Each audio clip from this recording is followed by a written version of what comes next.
नमस्कार दोस्तों, मैं हूं आपके साथ हर्ष भारद्वाज। इस वक्त अमेरिका के रिश्ते ईरान और रूस के साथ दुश्मनी वाले हैं और ईरान और रूस के करीब जो भी देश जाता है उससे अमेरिका या तो दूरी बना लेता है या उसके खिलाफ कड़े प्रतिबंध लगा देता है।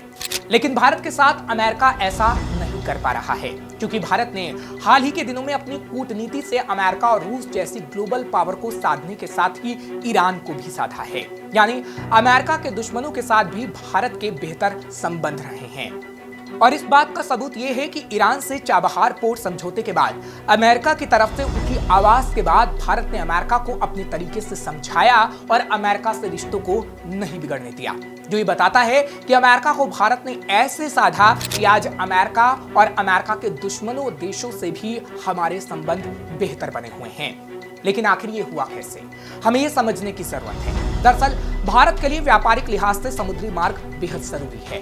अफगानिस्तान और मध्य एशिया और उससे आगे यूरेशियाई भूभाग से जुड़ने में जमीनी व्यापार काफी परेशानी वाले होते हैं, यानी जमीनी स्तर पर व्यापार करना काफी मुश्किल होता है, लेकिन समुद्री मार्ग से व्यापार आसानी से हो जाता है। इसलिए भारत म्यांमार में सितवे बंदरगाह और ईरान में चाबहार में निवेश कर चुका है। सितवे कलादान मल्टी मॉडल परियोजना का एक हिस्सा है, जबकि चाबहार अफगानिस्तान में बने जरांज डेलाराम राजमार्ग से जुड़ता है।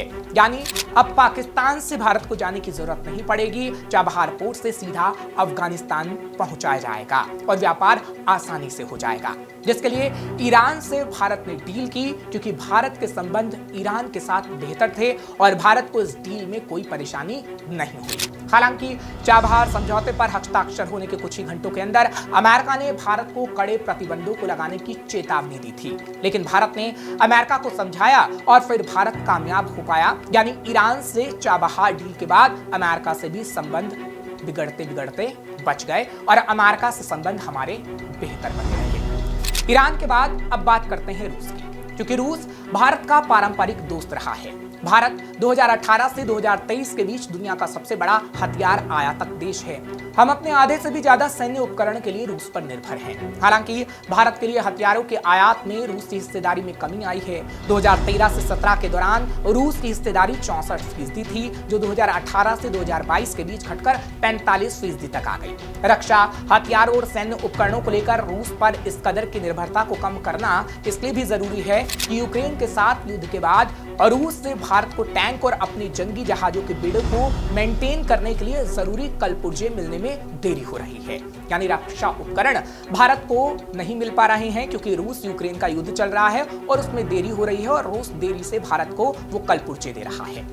और रूस से एयर डिफेंस सिस्टम की डिलीवरी में भी देरी हो रही है और सैन्य जरूरतों को पूरा करने के लिए हालांकि भारत रक्षा क्षेत्र में तेजी से आत्मनिर्भरता की दिशा में कदम उठा रहा है, लेकिन अभी इस लक्ष्य को पाने में काफी लंबा सफर बाकी है। ऐसे में रूस की गहरी दोस्ती से भारत के लिए मनचाहे हथियारों को रूस से हासिल करना आसान है, लेकिन रूस से अमेरिका के संबंध बेहतर नहीं है और रूस से जिस देश के संबंध बेहतर अच्छे होते हैं वो अमेरिका को पसंद नहीं आता। लेकिन ऐसे में भी भारत ने अमेरिका को साधने का काम किया। इस नजरिए से भारत अमेरिका से भी रक्षा उपकरण आयात करता है। साथ ही फ्रांस जैसे पश्चिमी देश भारत के लिए हथियार खरीदने में बेहतर विकल्प है। दरअसल हमेशा से भारत और अमेरिका इस बात पर सहमत रहे हैं कि उनका सहयोग वैश्विक भलाई के लिए होगा। इसलिए महत्वपूर्ण है कि अमेरिका ये समझे कि ईरान के साथ भारत का समझौता समृद्धि लाने के लिए कनेक्टिविटी प्रयास है। इसी तरह अगर रूस की बात करें तो रूस यूक्रेन युद्ध को लेकर जिस तरह से भारत का रवैया रहा है वो अपनी रणनीति के तहत रहा है और ये भी समझाने में अमेरिका को भारत कामयाब रहा है। और भारत इस मसले पर अमेरिका और पश्चिमी देशों के साथ खड़ा भी नहीं रहा, लेकिन हमेशा से ये कहते रहा है कि युद्ध किसी भी समस्या का समाधान नहीं है। मई में जब पीएम मोदी G7 की बैठक में हिस्सा लेने जापान के हिरोशिमा गए थे तो उस वक्त उनकी यूक्रेन के राष्ट्रपति जेलेंस्की से मुलाकात हुई थी, वार्ता हुई थी। उस वक्त भी पीएम मोदी ने कहा था कि रूस यूक्रेन के युद्ध का हल सिर्फ और सिर्फ बातचीत और कूटनीति के जरिए ही निकाला जा सकता है। यानी भारत ने ऐसा स्टैंड लिया जिससे रूस के साथ भी भारत के संबंध बेहतर बने रहे और भारत ने अमेरिका को भी साथ लिया। वहीं अमेरिका के साथ ही भारत यूरोपीय देशों के साथ भी रिश्ते तेजी से बढ़ा रहा है। पिछले साल स्वीडन की राजधानी स्टॉकहोम में EU Indo Pacific ministerial forum की बैठक हुई थी। इसमें विदेश मंत्री एस जयशंकर ने स्पष्ट किया था कि भारत और यूरोपीय संघ के बीच के जुड़ाव बहुध्रुवीय दुनिया के लिए बेहद जरूरी है। साथ ही उन्होंने यूरोपीय संघ के साथ नियमित और सार्थक बातचीत को भी बेहद जरूरी करार दिया था।